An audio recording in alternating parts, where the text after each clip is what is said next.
I think it is clear to believe in the power of ideas. Fresh thinking of the Manhattan Institute.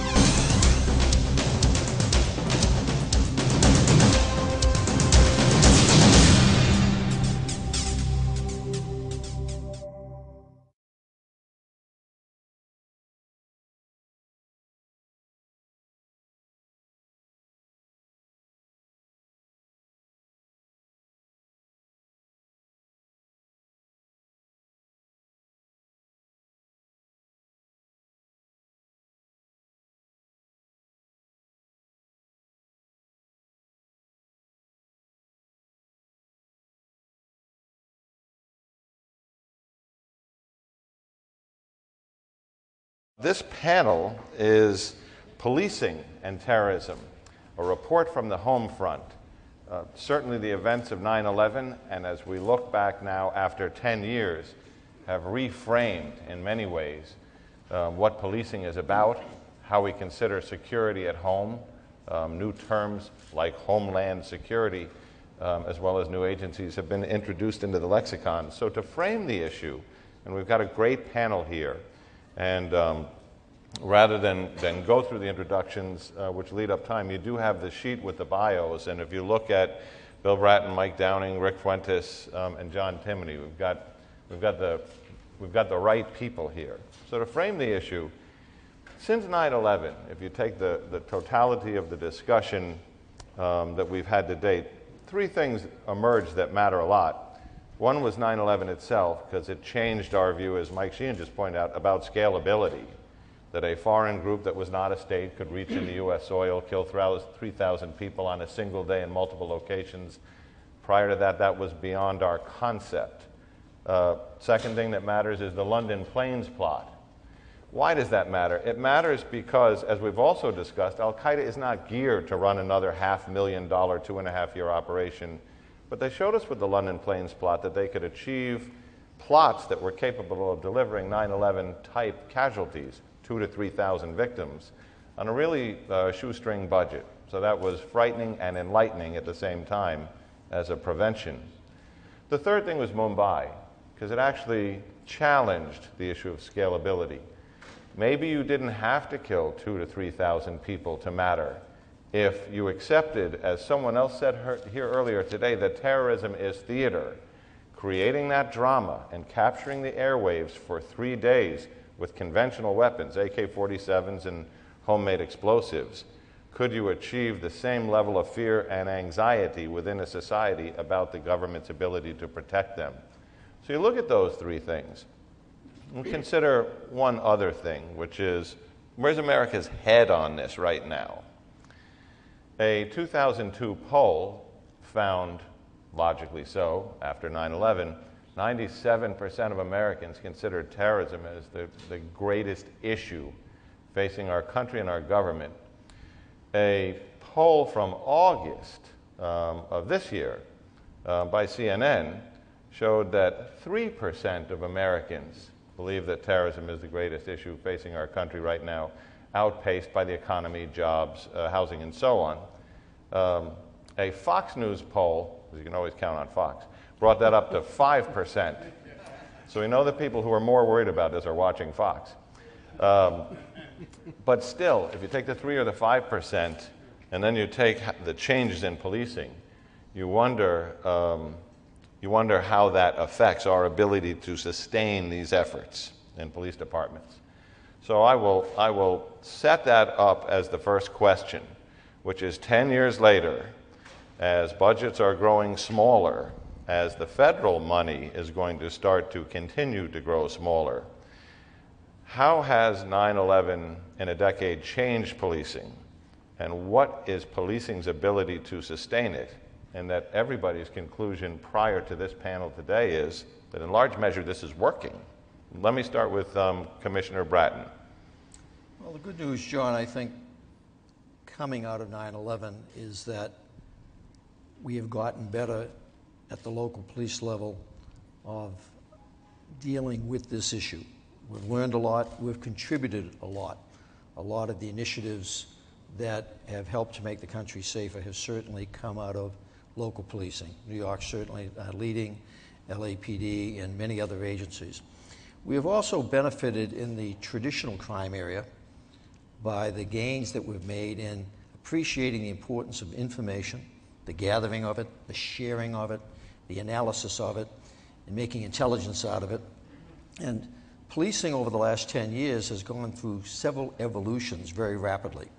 And those evolutions have gone from the information era into the intelligence era and now into what is being described as the predictive policing era, where yesterday in the paper, the New York City Police unveiled their $49 million real-time crime center.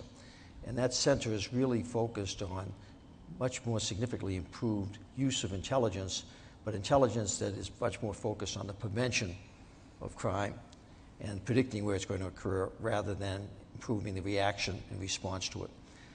So we are in a better place, but going forward, and Mike Downey, I think, as the only acting serving member still, actually Vic Fuentes, the two of them still in the business, I'm very worried going forward because I've watched over the last 10 years the reduction in focus and interest on the part of many of my colleagues in major city policing as they're facing other pressures, particularly resource pressures.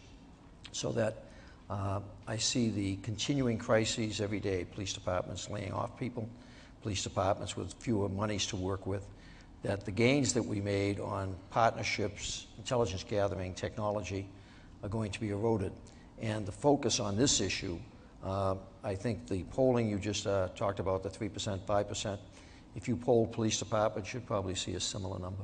Let me jump to John Timoney, Chief of Police, Chief of Operations in the NYPD prior to 9/11, Chief of Police in Philadelphia during 9/11, and Miami later. So you have faced this in several different city models and demographics.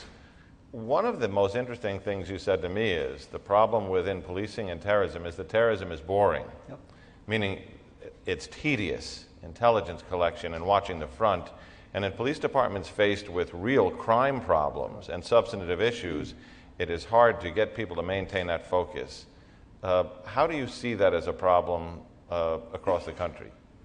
Well, on 9/11, I was in Philadelphia, and like most police departments, we wound up throwing bodies at it, if you will, for the first week, 2 weeks, the iconic buildings, signature buildings. But it was clear to me going forward that that was not a sustainable model. It cost too much. And then how is it going to prevent a future bombing? Clearly, the area was intelligence. And as we began to look over the next year, we talked about fusion centers. There were meetings all across the country with local chiefs. It just seemed to me early on that we were starting to see, outside New York City, complacency start to set in, but in the general public, but also, in some respects, to police officers. If you understand cops, they're all about action, going out there, locking up the bad guy. That's what they do. That's what's in their blood. The whole notion of telling them to calm down and analyze this, to paraphrase the movie, to tell you analyze that, and they want to go out and do their thing. So it's real difficult. The benefit, though, of coming out of that, for me at least, was what 9/11 did to the FBI and other intelligence gathering operations. I said earlier outside to somebody, for example, the FBI pre-9/11 and the FBI today are completely two different animals. There was, Jack Maple would kid around, worked for myself and Bill. He would say the biggest lie in law enforcement is that we work well together. It's a joke. We never worked well together, never spoke to one another.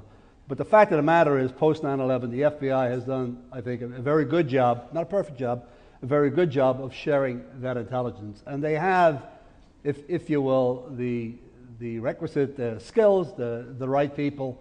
And, for the last 7 years I was in Miami as the chief of Miami. I was a co-chair of the Terrorism Task Force of South Florida. And I never felt once out of the loop. The information was shared. Are there seams where things can escape? Absolutely. But the way it's set up now, and I'm really for the rest of the country, I think the whole Joint Terrorism Task Force at the 56 officers is actually a pretty good model that's set up. We got to make sure that the CIA tells the FBI, and then we got to make sure that the FBI shares. I think that was the message coming out of the 9/11 Commission. I don't think, with the exception of maybe New York, certainly New York, but maybe LA and one or two other cities, that the vast majorities of cities have either the personnel, the skills, or dare I say, the attention to devote to what's needed. New York will always be, you heard Ray Kelly tonight explain this morning, all that New York has done, because New York's been hit twice, and there's been a few attempts that have been foiled, and New York will always be the target. And so in New York, there's not an issue of complacency or taking your eye off the target. That's there. But for the rest of America, it's a difficult proposition. Well, then that's a logical transition to Rick Fuentes, Superintendent Colonel of the New Jersey State Police. You took your agency after 9/11 and took it from a fairly conventional state police model and morphed it into an agency that was largely poised as a statewide counterterrorism agency, even by changing the focus of patrol functions, the people who were looking at trucks on the highways, your aviation and marine people. Were you able to sustain that, and were you able to get a balance back that is right for the long-term future, for the next decade? Well, I think the key is in leveraging the routine of what you do every day, and I think Bill said it in the City Journal article that was written before this conference, that you have to do aggressive criminal enforcement, you have to do aggressive traffic enforcement, and if you're good on those two fronts, you're going to get to the people that are going to pop up on the terrorism front. And I think that's important. The level of information sharing now is absolutely incredible. And we're not just collecting the dots and connecting the dots, but we're predicting what those dots mean, and I think that's what Bill said. So the geospatial predictive analytics are three words I couldn't even put together 5 or 6 years ago, really now run the grain of what we do in our fusion center in supplying information to our 15 urban cities in New Jersey, not just about counterterrorism, but about crime. And I think that's an important point. Our fusion center puts out about 1,000 products a year.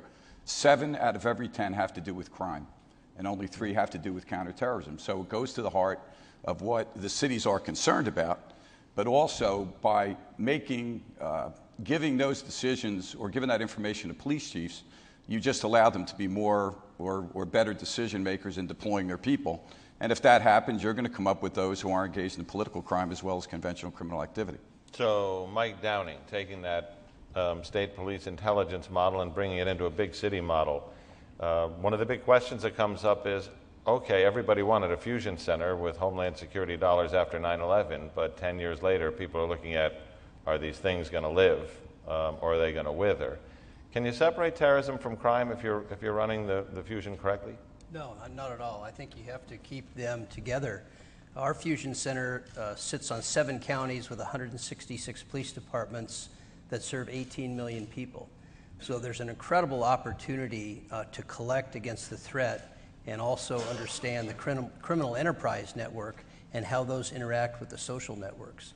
The problem is now, I think, and our challenge as we go forward, is how do we complement what the FBI does in terms of domestic intelligence? How do we take advantage of the decentralized law enforcement structure that we have in the United States, and also power up the fusion centers, the 72 fusion centers? Different fusion centers are in different levels of maturity. You know, we formed, stormed, normed, and now we're performing, I think. You go through those stages.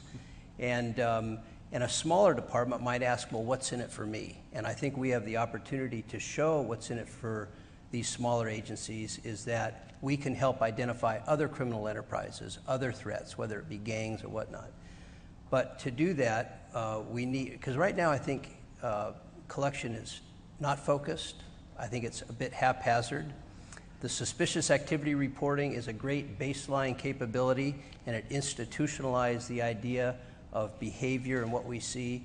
But now I think law enforcement is ready for this next leap forward in complementing what the FBI does and putting all that other information with traditional crime in the mix. And Chief Bratton's right, exactly right, that this is a force multiplier for us.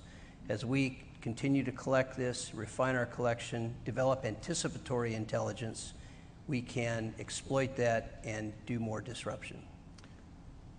How would you all grade the federal agencies that emerged or reemerged out of 9/11? FBI transformation, we've had a word or two about that. the creation and the learning curve of DHS, where would you put them now? And the DNI, which is an organization that was born out of great debate as to whether it would be an effective coordinator or another level of bureaucracy. I'll start with John Timoney. Well, the DHS obviously was set up with Tom Ridge, who I knew from my days in Philly, and clearly set up in an emergency situation. You could just picture it. It's almost a Harvard Business School approach. You have a white piece of paper. Let's list all the agencies that have in any way, shape, or form some kind of impact on egress, access, a whole host of things. And only doing a process like that could you come up with having the Border Security and Secret Service reporting to the same boss, right? And I understand it was set up in an emergency situation, but I had done a few interviews prior to the 2008 election saying, fine, we've been lucky, we have DHS, but is that the model you want to use going forward? Is it probably time for the new administration, no matter who it was, Obama or McCain, call a timeout, let's go back to the drawing board, see what we've learned, do we want to change? Because there were issues of morale and performance and a whole host of things. Needless to say, the new administration hit the ground running and there wasn't any reorganization. And so DHS remains as it was back in 2002. But worse than that, the 9/11 Commission came out. Clearly, I realized that on 9/11 in Philadelphia, there was a huge intelligence failure. You didn't have to be a genius to figure that out. The 9/11 Commission, after hearing testimony, concluded the same thing, and it really was between the CIA and the FBI. And so coming out of a whole series of recommendations was a law that was passed establishing the DNI. About 16, 17 pages. The first 15 pages read perfectly all the things you should be doing. Page 16 says disregard the first 15 pages because what's in this law is not meant to undermine or take away the power and the authority of the FBI director, the CIA director. And so the whole notion to have a one-stop shopping collection and dissemination at the DNI just hasn't existed. So I always hated page 16. Well, that's right. You worked at the DNI. They need more. Well, and you want to tackle any of that on how you would grade the federal agencies that came out of I'll it? give you a couple of thoughts that the transformation of the FBI mandated by Congress and that Director Mueller has done an extraordinary job literally turning that agency from a crime focus to an intelligence terrorism focus over the last 10 years. He's done a great job, but my own perspective is that I think the Bureau is going to lose a lot of the connectivity to local police by focusing only on terrorism.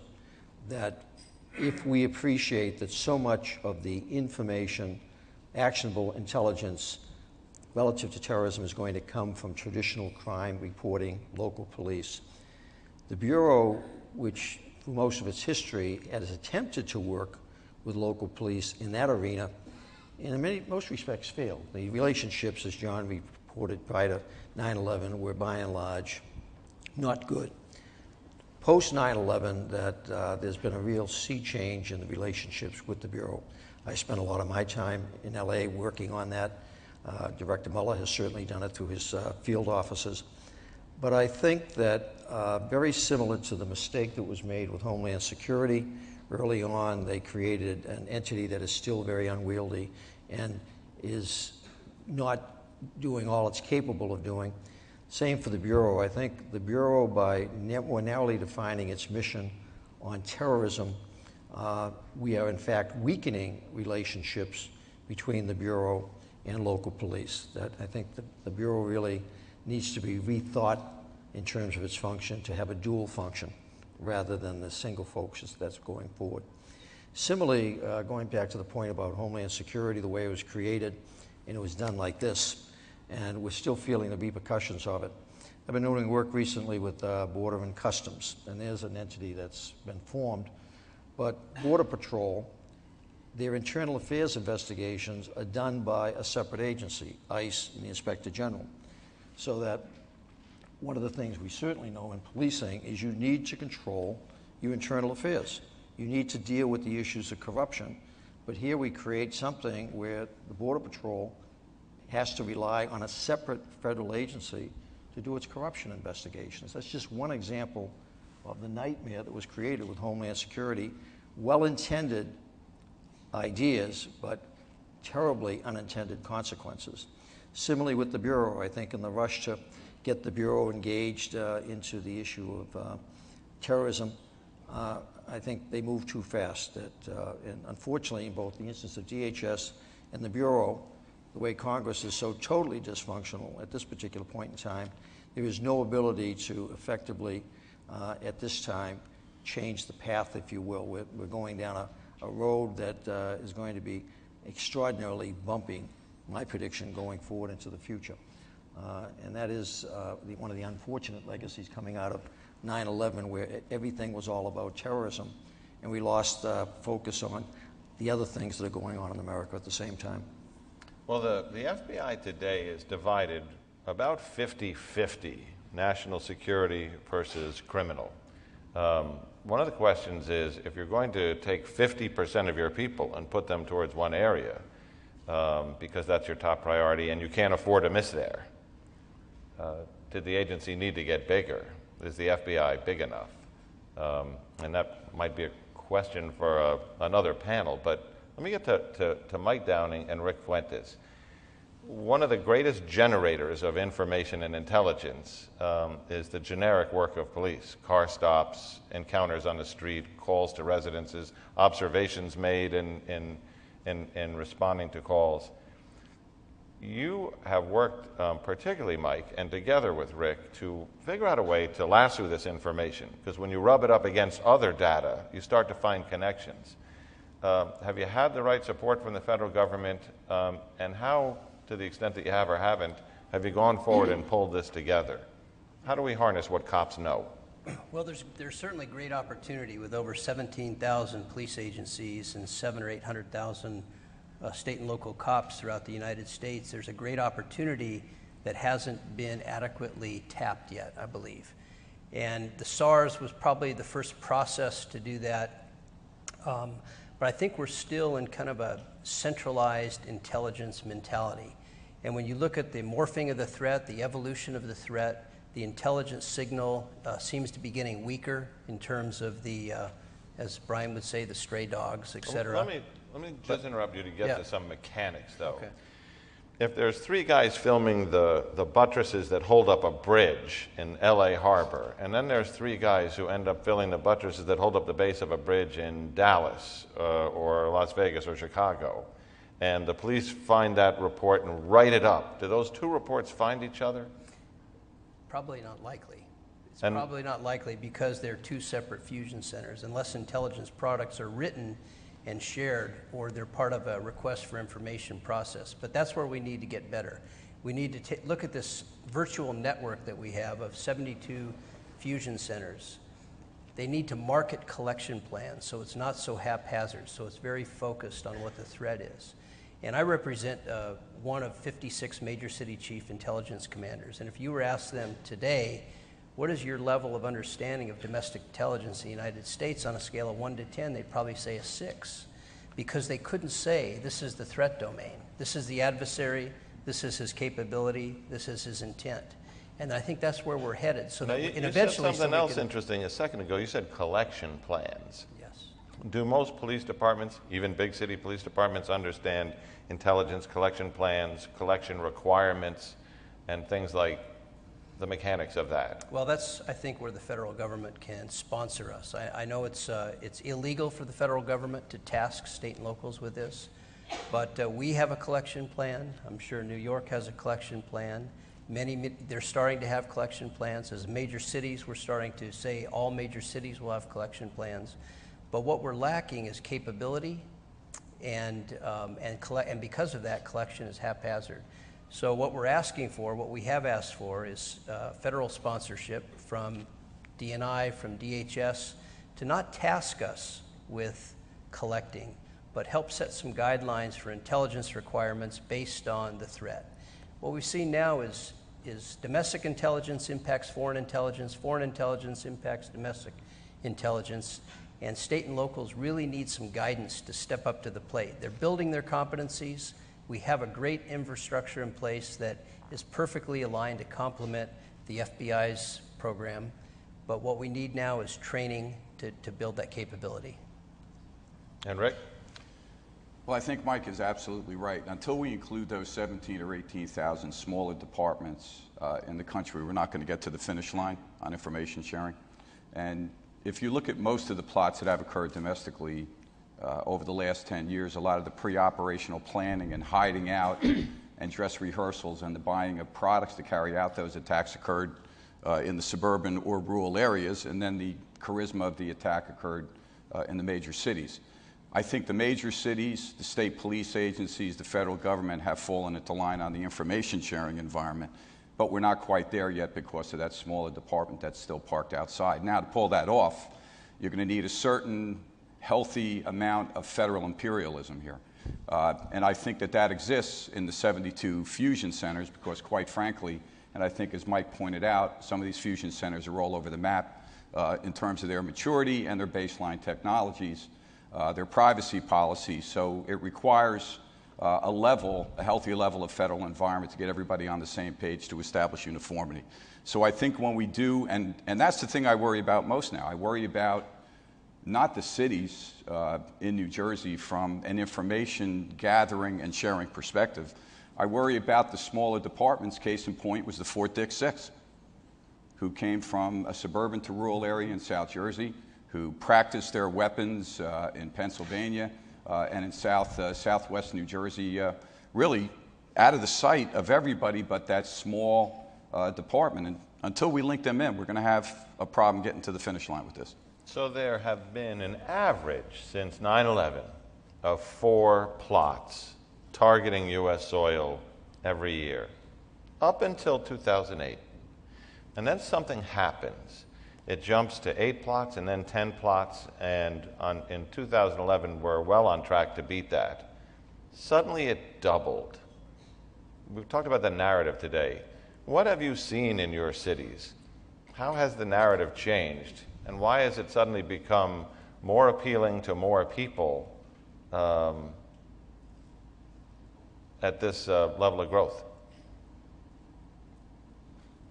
I'm gonna go to Mike, because without getting into your cases, I know you have a very rich environment there in terms of the number of places you are looking where people are actually talking about doing things. Yeah, I mean, we have the second largest American Muslim population in the United States, with somewhere between 500 and 600,000 American Muslims, maybe 49 mosques.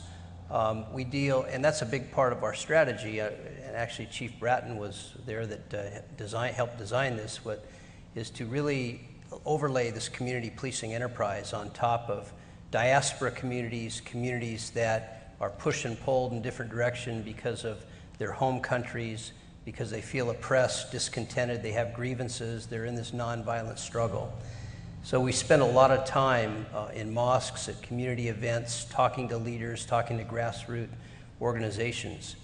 The whole essence of trying to do that is to help push individuals and groups towards supporting our values and creating a bigger gap between the hardcore radicals and people that are just in a nonviolent struggle. It does 2 things. It's not an inoculation against extremism. It's more of a prescription to build healthy, strong communities where terrorism can't take root. On the other side of the equation, it lets us see the hardcore radical groups and individuals so that we can investigate, arrest, and prosecute. John, let me see if make sure I understood your question correctly. You were asking, are you referencing that the number of detected plots has been increasing? Yes. Over the last several years? And the indicator, the implied indicator is that the bad guys have gotten better at marketing, because more people who are on U.S. soil, who may have never actually physically met any al-Qaeda people overseas, whether it's the use of YouTube, the internet, chat rooms, or so on, are willing to go forward and kill their fellow countrymen or put their lives on the line to do things in far greater numbers than we've ever seen before. So the concern is, when you go from 4 plots a year in the Fort Dix era, where you had Fort Dix, Miami, and, it seemed manageable. When you have a pace that's literally a plot a month, the odds of being able to get all of them become really challenging, and the relevancy of local police as collectors, spotters, and initiators of those cases goes up markedly. Are we properly prepared? A perspective. Several of the previous panels talked about the proliferation of the homegrown plot, the lone wolf, the stray dog, whatever, because of the inability of Al-Qaeda and similar groups, because of all the pressure on them and losing the training camps to pull off the major attacks, and now actively encourage any type of action to keep a momentum going. So certainly they're more involved in that encouragement than they might have been when they were trying to put together, and you've talked eloquently about this, the different lectures I've heard you give, about Al-Qaeda always wanted to do the multiple event, the big event. So they really weren't focused on encouraging individual actions, they wanted to control it. And now it seems that they don't have that ability to pull off the big one, at least we've been able to check, but encouraging. So there's more encouragement. But I'm wondering also the idea that are we just getting better at detecting them? Are they, in fact, have they always been characters out there plotting and intriguing, but never get it to an actionable stage that we missed? But because of their own deficiencies, inefficiencies, they never were able to pull it off, and we never became aware of it. Are we that much better now at detecting them in their birthing stages? And if you look at a number of the ones that we have intercepted successfully over the last several years, we're getting at them very early on and then watching as they grow to where it becomes a plot that we now, in fact, have the ability to intercept and take to court. So I've got two trains of thought there. Certainly there's more activity being encouraged because of Al-Qaeda and other groups' inability to pull off the big one. But I'm wondering also, is it reflective of our increasing capabilities to detect more of them than we had in the past? All right, so we're gonna go out to your questions right after this, but I'd like to follow up with John Timoney. A lot of those plots in this increase model, and you know this, Mike and Rick, from looking at it, are building out active shooter situations because it is low tech, low cost, and pretty available statewide or stateside. John Timoney, having worked in the environments of, in particular, Philadelphia and Miami, how do you view a good-sized American city's posture at responding to the Mumbai model? Multiple attacks, fairly close together in a big city framework. Yeah. Well, to the Mumbai attack itself, I was like, I think everybody here, glued to the television that whole weekend. You remember it. And the one part that stuck out to me, and I'm not criticizing the bravery of the police officers at the scene, but it was clearly, it was mass confusion. Just the information that I was getting on the television, I could tell that one or two people making phone calls could give the appearance of, 5 people called about a shots fired on this floor, that floor. You think there are shots fired on all the floors, and that turned out to be not the case. If you're used to that, you'll kind of manage the situation. My sense is, and certainly in America, post-Columbine, where police departments have developed their SWAT units, active shooter scenarios, I think an American policing would be in a better position to handle, not perfect, but I think in a better position, both from an armaments perspective, but also from training, dealing with a situation like that on a daily basis, especially in a post-Columbine world. But the one thing that was lacking in India, again, I'm not being critical, it just looked like mass confusion. They were scared, the daylights out. You could see them on television. Not quite clear there was no command and control. It didn't look like there was anybody in charge. In American policing, we've got this thing down pretty, it's not perfect, but pretty good now as far as incident command, who's theory, in charge. But have you gamed it out? Well, we gamed it out with you in Miami. And Well, I was cheating when I asked.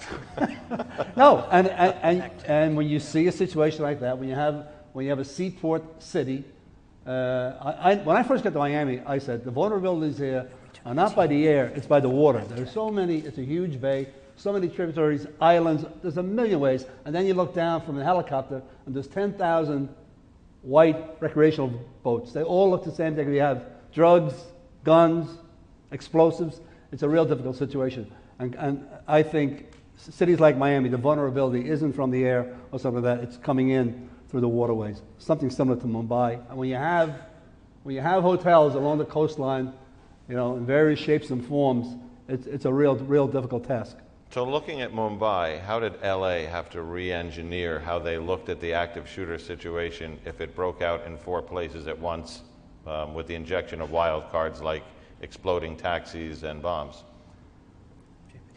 Yeah, I actually took a team of 5 people to Mumbai to study how a city of 18 million people dealt with this. And when we came back, Chief Bratton was the chief at the time, and training division got involved. We really looked at the problem and were we properly equipped? Did we have the proper firepower? Did we have the proper training? Did we have the right tactics and strategy to encounter something like this, put it down, and bring conditions back to normal as possible? As a result of that, we did several things. We regionally, with our partners, we developed the MACTAC, the Multi-Assault Counterterrorism Capabilities Tactic, where every police officer was armed with an urban police rifle, put into designated squads, developed tactics on rapid action deployment. So there's a whole mindset shift in dealing with that, believing that that first 20, 30 minutes was crucial to put that down, to keep them away from high rises, hostage taking, all that kind of situation. And we've developed exercises, communication, incident command structures, team leaders, command and control. So it's a whole nother level of dealing with something much different than a barricade suspect, much different than a hostage, or even an assault inside a mall, because you have multiple locations, you have multiple people involved, and so it was a specific, it was a chapter in a book. John, along that line, this is the critical role of the FBI, if you will, that LA, New York would have the capacity to send people there to look at it firsthand, but the other 17,000 police agencies aren't going to have that capability. And lessons learned from Mumbai was so critical in terms of changing tactics and strategies that we would employ in the United States. So it really reinforces the benefit of, since 9/11, that there is a much closer working relationship between the Bureau and local agencies, and that reinforcing, in my mind, that idea of the duality of the FBI role that going forward. And again, that I think all of us, 4 of us sitting here certainly, it has never been satisfactorily answered for me why we don't have more of the Fort Hood type incidents, with the attention that's attracted to that type of incident, with 300 million guns in this country. It's just amazing to me that we don't have more of those types of incidents. And I've never heard any one of the experts, whether the group this morning or others, ever be able to speak to why we don't have more of that in this country. Thank God we don't, because I don't think we certainly have the answer to that type of activity. All right, John? Yeah, just a postscript on the earlier question regarding the increase in plots.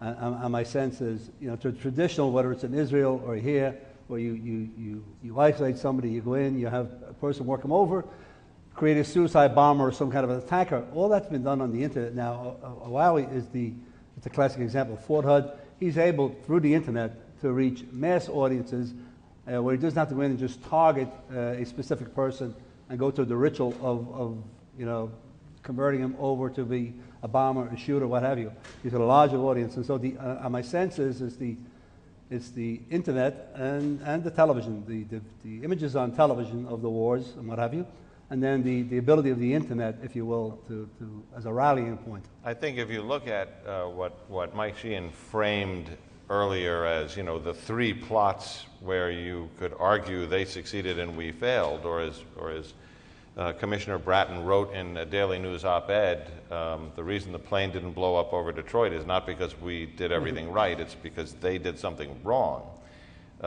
You've got Umar Farouk Abdul Muttalib on Christmas Day 2008, who breaks the detonator so his bomb doesn't function, but otherwise that would have blown up. Would there be only 3% of Americans who considered terrorism the main problem facing us if a plane had exploded over Detroit with 300 people on board on Christmas Day? Would that percentage have gone up had a truck bomb exploded in Times Square with Faisal Shahzad? And Major Hassan's shooting certainly had a dramatic effect. But what ties it together from your point is Major Hassan was talking to Anwar Alaki and looking for inspiration over the internet.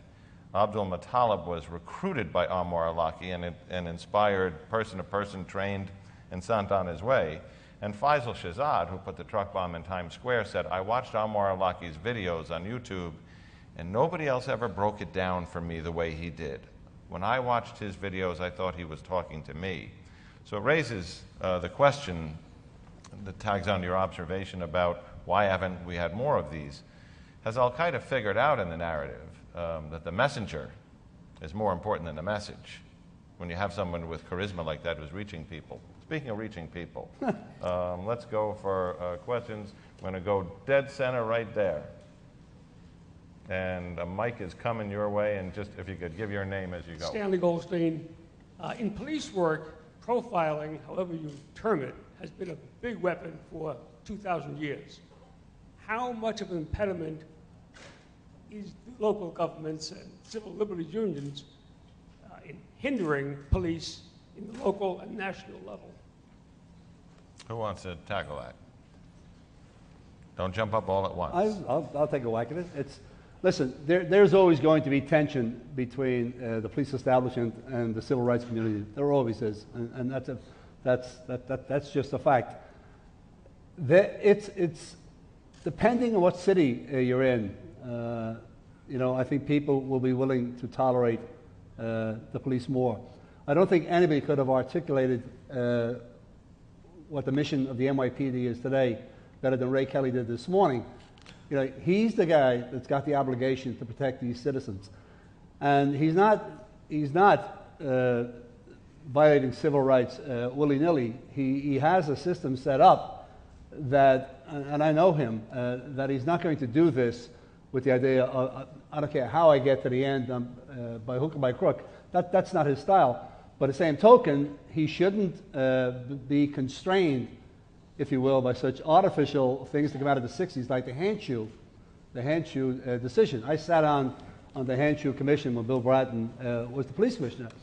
And people would argue, the hand shoe said, the police department can do these investigations, but first you must come before the hand shoe commission with a case, and then we'll say yay and nay going forward. Well, if you understand cops and how it goes, if you throw obstacles in front of them, they're just going to back off. It's going to diminish their enthusiasm, their initiative. And so while I also understand cops, and so you can't give them free rein.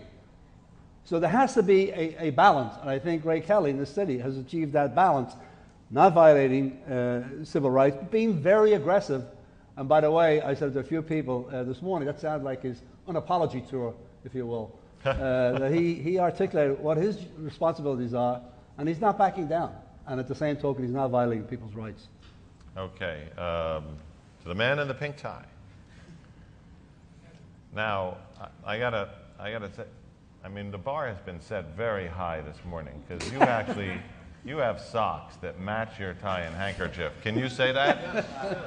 Not really, no. All right, well, now you know where the next level. Something to shoot for. A simple question for the panel, because a number of you mentioned the challenge of the FBI handling both law enforcement and national security. Does anybody think that the U.S. needs an MI5? I think you have written on that extensively. The issue so that have you. John talked about, and he's certainly intimate with it because he was in the Bureau for a number of years, that the idea that with only 11, well, I think they've gone up to 13,000 agents. So instead of approximately 10,000 agents focusing on local crime, they're now down around 5,000. What suffers in that equation?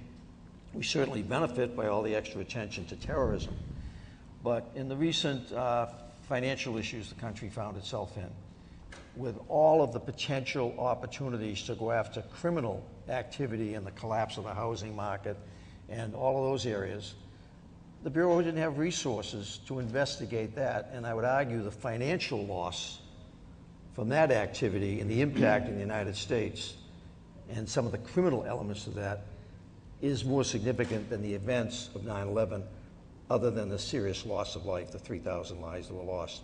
But when you look at 100 million Americans whose lives are impacted by potential criminal activity in the housing market and the loan market, and the Bureau doesn't have the resources, and it's the only federal agency that is basically empowered to investigate something like that, that's what we're losing. Same for cybercrime, identity theft, that where local agencies are never going to have the capacity to investigate that type of crime.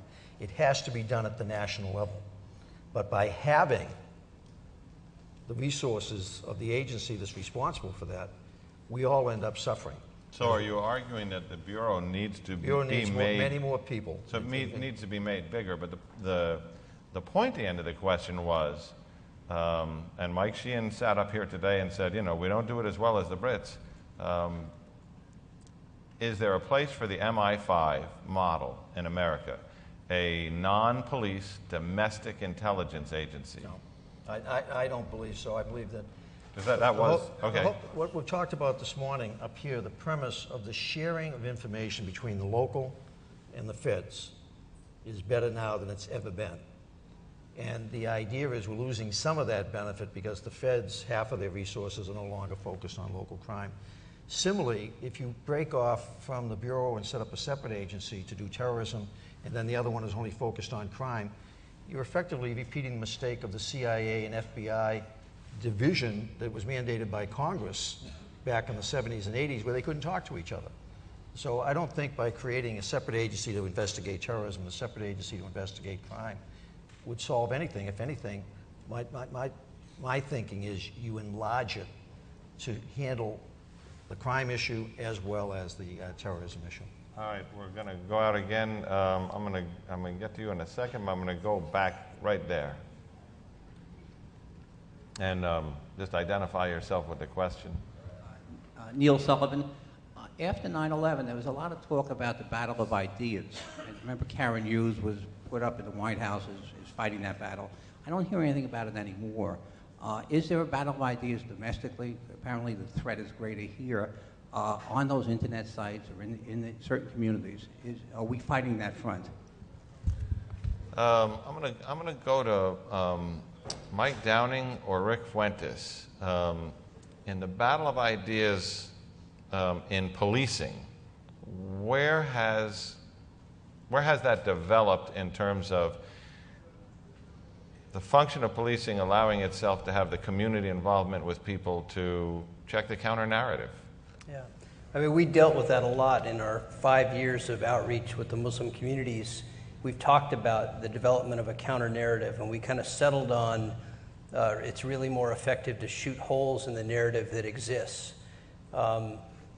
It's interesting, the talk that we're having now with our communities is, especially after the pastor from Florida came up and threatened to burn the Quran, which caused all kinds of stir, in our community, is look, the police are here to protect the values of the Constitution.